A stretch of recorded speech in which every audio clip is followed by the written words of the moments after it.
bonjour la famille, j'espère que vous allez bien. Moi je vais très bien de mon côté. Je m'appelle Nzuzi Nteka Jivi, je suis étudiant sur la faculté de sciences sociales, administratives et politiques. Je suis venu vous parler du corridor de Lobito. Ça fait déjà plusieurs années que le corridor de Lobito sont en train de faire de certaines grandes rumeurs à propos de côté des choses positives, tout à fait comme des choses négatives. Pour certaines personnes, ils sont en train de dire que c'est une sorte de l'exploitation des richesses de la République démocratique du Congo et de la Zambie, et des autres sont en train de voir une grande opportunité de business ou bien de l'entrepreneuriat. Aujourd'hui, on va voir qu'est-ce que c'est le corridor de Lobito. Le corridor de Lobito est un axe ou bien un chemin de fer qui va traverser la République démocratique du Congo, à la Zambie et en Angola. Pour expédier de ressources naturelles de la République démocratique du Congo vers l'Amérique, l'Asie et l'Europe. Voyons voir sur l'accord signé le 27 janvier 2023 en Washington. Avant, essayons un peu d'analyser certaines choses positives que les corridors de Lobito ou bien de leur fiance positif que les corridors de Lobito pourront nous amener ici en République démocratique du Congo. On commence côté sécuritaire. Côté sécuritaire, on sait tous que ça fait déjà plusieurs années que la République démocratique du Congo est en train de subir une grande génocide, une grande surexploitation inégale en République démocratique du Congo.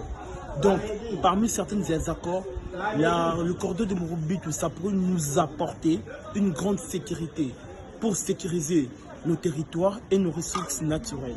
On va parler côté économique. La République démocratique du Congo, tout à fait comme on connaît, c'est parmi de grands pays qui ont de grandes ressources naturelles.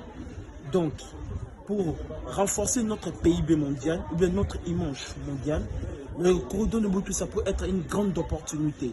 Parce que d'ici le bilan, ce qui s'était fait en Washington, d'ici 2030, par an, ça peut commencer à apporter plus de 8 milliards de dollars américains, qui va être une grande influence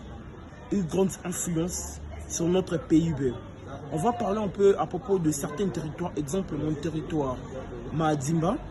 Exemple, quand on va parler de mon territoire Madimba, même si ce n'est pas directement traversé par le corridor de Lobito, mais ça peut apporter une grande influence côté économique et côté stratégique. Exemple, on va un peu parler à propos du côté économique. Exemple, sur le Haut-Katanga ou bien des autres parties de la République démocratique du Congo, ils vont créer des ponts stratégiques ou bien des routes stratégiques pour bien expédier ou bien pour expédier de richesses naturelles ou bien pour une très bonne exploitation, surtout côté énergie électrique aussi. Donc, envers mon côté de mon territoire, à propos du territoire de Madimba, même si ce n'est pas directement traversé par les corridors de Lobito, ça peut avoir tellement d'influences positives sur le développement de notre territoire. On connaît tous que la Chine a ses intérêts, l'Europe a ses intérêts, tout à fait comme l'Amérique a ses intérêts. Donc le plus important, c'est de savoir qu'est-ce qu'on peut faire de nos intérêts pour qu'on puisse développer notre République démocratique du Congo.